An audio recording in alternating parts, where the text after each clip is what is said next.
Lahat yang nasa munting lupa, kung nakakaintindi, nanonood yan sila ng TV, bantay kayo. Bantay kayo sa akin. Basta pagka magloko-loko sa pagpasok ng SAP niyan, ayaw ko nang makita pa nakatindig isa. Wala akong gustong nakakita nakatindig sa inyo. Yan talaga ang totoo. Prangka nationwide yan. Sabihin ko talaga sa SAP, I do not want to see anybody standing there. Look, kung nandyan na kayo sa presuhan namin, matagal naman kasi yan eh.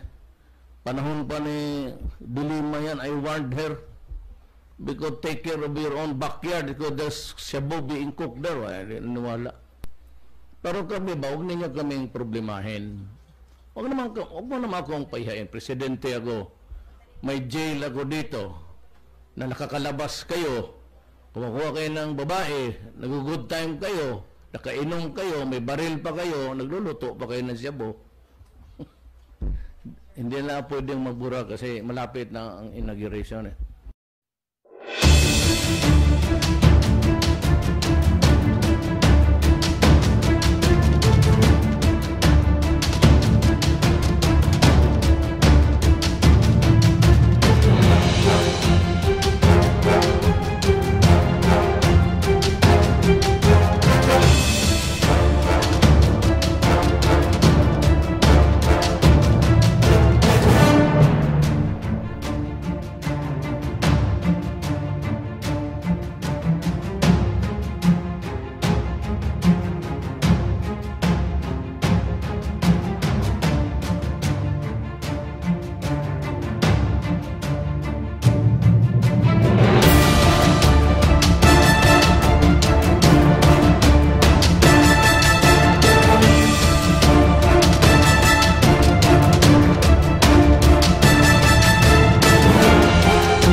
Nagsisimula na naman. Magandang umaga, kaibigan.